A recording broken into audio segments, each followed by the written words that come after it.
वर दीजिए कि मैं अमर हो जाऊं। तो ब्रह्मा जी ने कहा अमर तो मैं भी नहीं हूं, मैं तुझे कहां से अमर बना दूं। बोले अमर कोई नहीं हो सकता है। बोले मैं स्वयं अमर नहीं हूं तो मैं तुझे कहां से अमर बना दूंगा, कुछ और वर मांग। अब तो महाराज इसने वरदानों की झड़ी लगा दी। बोले महाराज न तो मैं भीतर मरूं न बाहर मरूं, न ऊपर मरूं न नीचे मरूं, न रात्रि में मरूं न दिन में मरूं, न अस्त्र से मरूं न शस्त्र से मरूं, न नर से मरूं न पशु से मरूं। इतने वरदान मांग दिए। ब्रह्मा जी कह रहे बोले बस कर भैया, कितना मांगेगा। तब जाके ब्रह्मा जी ने कहा जो तू कह रहा है ठीक है। और ब्रह्मा जी ने भी इसको वरदान दिया। बोले पुत्र तूने तपस्या भी बहुत की है, इसलिए जा मैं तेरे को ये सब वरदान देता हूं। ताते में दुर्लभ पुंसायान व्रणी से वरान मम, वरदान दिया। अब तो महाराज ये बड़ा, जब से वरदान प्राप्त हुए ब्रह्मा जी के, तो इसने उत्पात मचाना शुरू कर दिया, स्वर्ग पे आक्रमण कर दिया, सारे देवताओं को बंदी बना दिया। इंद्र को, वरुण को, अग्नि को, वायु को, सबको अपने घर में कैद कर दिया। वरुण देवता से कहता है चल पानी भर के ला, किसी देवता को कहता है चल झाड़ू लगा। ऐसी दासता करने लगे देवता लोग इसके पास में। ऐसा ये शक्तिशाली हो गया। लेकिन सुखदेव जी कहते हैं परीक्षित, यदा देवेषु वेदेषु गौषु विप्रेषु साधुषु धर्मे मयि च विद्वेष सवा आसु विनश्यति। बोले गौ की, देवताओं की, वेदों की और ब्राह्मणों की, साधुओं की जो लोग हानि करते हैं, जो इनको हानि पहुंचाते हैं, बोले इनका जो नाश है बोले शीघ्र ही हो जाता है, शीघ्र इन लोगों का नाश हो जाता है। बोले इसी के कुल में प्रहलाद जी का जन्म हुआ है। 4 पुत्र थे, राज, अहलाद, सहलाद और प्रहलाद। सबसे छोटे प्रहलाद जी। लेकिन प्रहलाद जी जन्म से ही बड़े शील थे। ब्रह्मण्यः शील संपन्नः सत्यसंधो जितेन्द्रियः आत्मवत् सर्वभूतानां एकः प्रियः सुहृत्तमः। बोले ये जन्म से ही बड़े सुलक्षणी थे, बहुत लक्षण थे इनके भीतर। किसी से ज्यादा नहीं बोलते थे, भगवान का ही नाम स्मरण किया करते थे जब छोटे से बालक थे प्रहलाद जी। बोले इनका चित्त हमेशा शांत रहता था। नोद्विग्न चित्तो व्यसने सुनिस्पृह श्रुते सुदृष्टे सुगुणे सुवस्तुदृक्।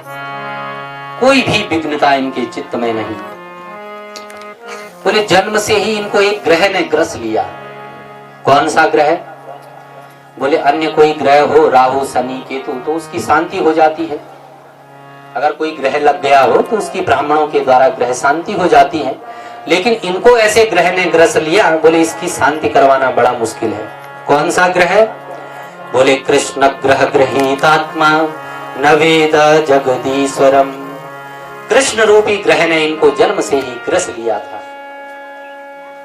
कृष्ण रूपी ग्रह इनके पीछे पड़ गया जन्म से। कभी ये अकेले में बैठते खूब हंसते हैं, कभी जोर जोर से रोने लग जाते हैं। क्वचित् रुदति वैकुंठ चिंता सबल चेतनः क्वचित् सति तच्चिंता लाद उद्गायति क्वचित्। ऐसी स्थिति इनकी। जब थोड़े से बड़े हुए तो हिरण्यकश्यपु ने इनको विद्यालय में डाला। अपने ही राज्य में इसका विद्यालय था तो गुरु के यहाँ डाल दिया प्रहलाद जी को पढ़ाई के लिए। विद्यालय में गए। कुछ दिनों के बाद, कुछ महीनों के बाद में हिरण्यकश्यपु इनको मिलने गया विद्यालय में। चलो चल के देखता हूँ, मेरा पुत्र विद्यालय में है कितने महीने से, चलो चल के देखते हैं कैसे पढ़ाई कर रहा है। तो हिरण्यकश्यपु मिलने गया है पुत्र प्रहलाद से। एकदा सुरराट पुत्रम अंकुरामारोप्य पांडवः पप्रच्छ कथ्यतां वत्स मन्यते साधु यद् भवान्। और पुत्र के पास में जाके जैसे ही कई दिनों के बाद में अपने छोटे से पुत्र प्रहलाद को जब ये हिरण्यकशिपु मिला तो अपने पुत्र का सर सूंघने लगा, पुत्र से लाड दुलार करने लगा और फिर पूछा, पप्रच्छ कथ्यताम मत्स मन्यते साधु यद भुवान। बोले पुत्र, तुम्हें इतने महीने हो गए विद्यालय में, बोले तुमने अभी तक क्या सीखा? छोटे से प्रहलाद जी से जब ये पूछा तो प्रहलाद जी ने बड़ा सुंदर जवाब दिया। क्या? तत्साधु मन्ये सुरवर्य देहिनाम सदा समुद्विग्न धयाम सत्ग्रह हित्वात्मपातं ग्रहमन्धकूपं वनं गतो यद्धरिमाश्रयेत। बोले पिताजी, अभी तक एक ही बात मैंने सीखी है। क्या? बोले जो ये ग्रस्त जीवन है ना, ये अंध कुएं के समान है। बोले अंध परंपरा के अनुसार ही सब लोग इसमें गिरे जा रहे हैं। एक अंधों की लाइन जा रही थी, सब अंधे जा रहे थे उस लाइन में। आगे मार्ग में एक गड्ढा था तो अंधे लोग थे, उनको दिखाई तो पड़ा नहीं। आगे वाला जो अंधा था वो उस गड्ढे में जाके धड़ाम गिर गया। जैसे ही आवाज हुई धड़ाम, पीछे वाले जो अंधे थे उसके पीछे चल रहे, उन्होंने सोचा ये आवाज कहां से हुई। पूछा क्या हुआ भाई? तो जो आगे वाला अंधा गिरा था उस गड्ढे में, उसने सोचा मैं तो गिर गया, मैं इनको क्यों बताऊं। उसने नहीं बताया। बोले कुछ नहीं, चले आओ। तो दूसरा भी हुआ धड़ाम। दूसरे ने भी सोचा इस आगे वाले ने मुझे नहीं बताया तो मैं इन पीछे वालों को क्यों बताऊं। ऐसे करके महाराज तीसरा भी धड़ाम, और महाराज सारी अंधों की लाइन गड्ढे में गिर पड़ी, अंधकूप में गिर पड़ी। उसी प्रकार ये ग्रस्त जीवन में बोले एक के साथ अंध परंपरा में गिरे जा रहे हैं। इसलिए पिताजी ये ग्रस्त जीवन अंधकूप के समान है। तो फिर क्या करें? बोले वनम गतो यद्धरिमाश्रयेतः। वनम, वन का आश्रय लो। ये वन क्या है?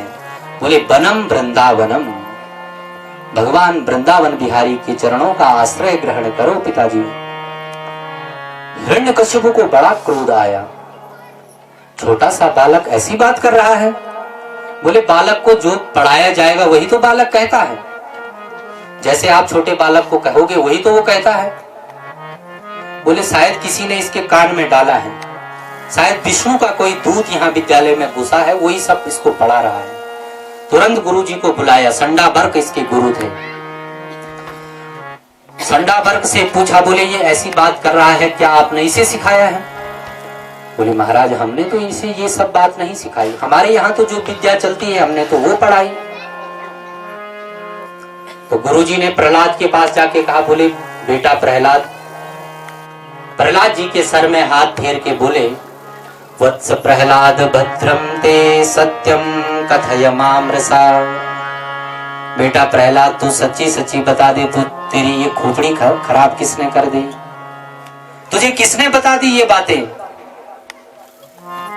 प्रहलाद जी कहते हैं, बोले जो अच्छी बात बताने वाला है उसको लोग बुद्धि खराब, खोपड़ी खराब वाला आदमी कहते हैं। जो लोगों को अच्छी बात बताता है। जिसको सर्प काट लेना उसको कड़वा नीम भी मीठा लगने लगता है। वो अगर कड़वा कुछ खा ले, जिसको सांप ने काट लिया हो, तो उसको वो वस्तु भी मीठी लगती है। जब कोई रोग होता है हमारे शरीर में तो हमें मीठी वस्तु भी कड़वी लगती है, तो इसके मतलब कोई रोग है कि मीठा भी कड़वा लग रहा है। तो प्रहलाद जी कह रहे हैं अभी रोग है इनके भीतर, इसलिए इनको अच्छी बात भी कड़वी लग रही है। इस प्रकार से प्रहलाद जी को जब देखा तो हिरण्यकश्यप ने कहा, बोले मेरे पुत्र पे ध्यान दीजिए, नहीं तो ये ऐसी बात कहां से कर रहा है। बोले आगे से ऐसी बात मुझे नहीं सुनाई देनी चाहिए। गुरु को डांटा, क्योंकि ये गुरु नहीं है। यहाँ सुखदेव जी कहते हैं, बोले सदीनो राज सेवक। गुरु तो वही होता है जो शास्त्र सम्मत पढ़ाता है, लेकिन ये तो राज सेवक है, जैसा राजा आज्ञा करेगा वैसा ही पढ़ाएंगे। आजकल के जैसे मास्टर जी हैं, जो सरकार कह देगी। बोले गौ से गणेश मत बोलो, क्योंकि इससे सांप्रदायिकता फैलती है। बोले गौ से गधा, सरकार ने लिख दिया गौ से गधा, गौ से गणेश मत बोलो, इससे हमारे देश में